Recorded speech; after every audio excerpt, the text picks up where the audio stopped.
Good morning! Ngayon po ay gagawa tayo ng masarap na pulburon. Tamang-tama sa okasyon ngayon, magpapasko.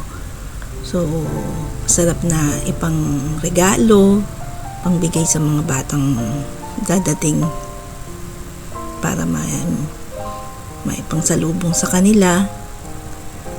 So, ngayon ay sasalain lang natin yung harina. Sala lang kasi pagka hindi natin sinala, mayroong mga makukuha tayo mga buo-buo. Buo-buo ay mahirap maghalo.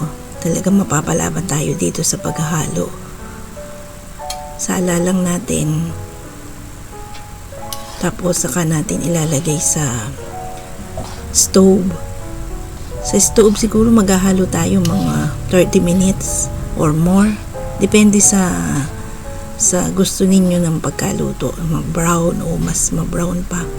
Pero pagka mas ma-brown ang ginawa nyo, mas matagal ang shelf life niya, mas luto siya. So igayak natin yung ating mga braso, mga muscle sa paghahalo. Medyo matagal-tagal din ang 30 minutes. Halo-halo lang, hintayin natin yung medyo pumula-pula. Tapos maaamoy naman natin yan, yung pag naluluto na siya, merong amoy na mabango. So matatansya na natin kung pwede na siya hanguin o tagalan pa ng halo. Basta sipagan lang natin ang halo. Yan, papupulahin lang natin. Natatandaan ko dati, gumawa na ako niyan dati.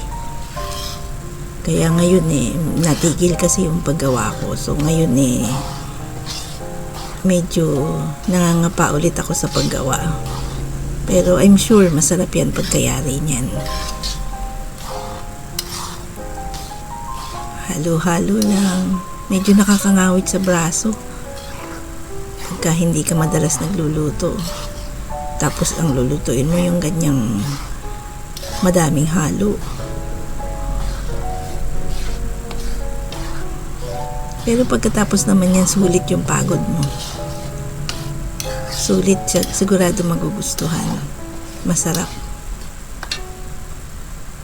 Yan, medyo mapula-pula na siya.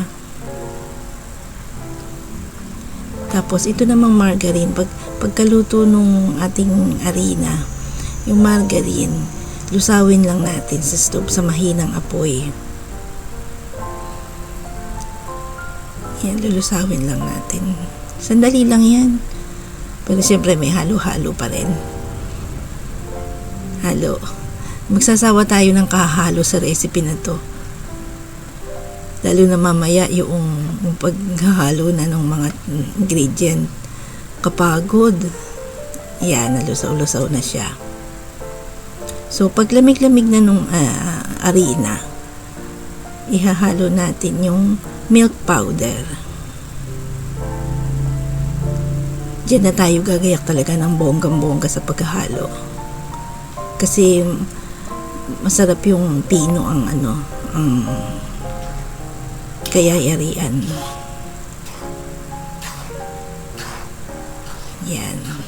Milk powder po. Pwede naman dyan yung pwede maglagay ng skim milk, yung meron namang nabibiling milk powder din, yung Jersey ba yun? O Jersey yata. Kasi ako ang ginamit ko dyan, Bear Brand. So halo-halo lang para pantay. Tapos ayan, asukal. Yung iba ginagamit niyan, asukal na puti, kasi nga naman puti yung pulburon. Ako, segunda gagamitin ko kasi hindi naman talaga actually puti yung pulburon dahil sa margarine. Yung margarine kasi siya yung nagbibigay ng kulay dyan. So, okay lang yung segunda. Halo-halo lang.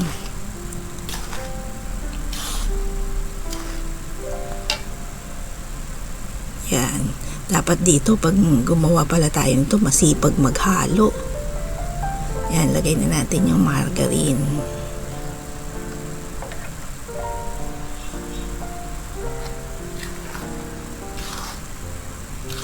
Yan, mapapalaban tayo ngayon sa paghalo. Medyo mabigat-bigat ng haluin yan. Pero tiyaga-tiyaga lang, mayayari din yan.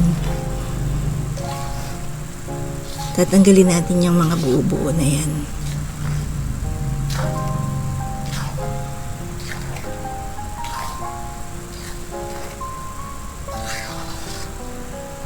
Yan. Buhos mo dyan yung mga sama ng loob mo sa pagpipino ng pulburon. Yan, didiinan natin para yung margarine talagang ma-blend dun sa mga ingredient pang iba. Sa pagdidiin yan, hahalo-halo para siguradong ma-mix na mabuti. Ayan, tingnan natin mga viewers. Hindi naman siya puting-puti eh. So, okay lang talaga yung segunda ang asukal mo. Yan. Sa ganyang proseso, sa ganyang pagkakataon, konting halo na lang yan, mayayari na. Tiyaga-tiyaga lang, matatapos din tayo. Medyo mabigat na ng haluin. So, okay na yan.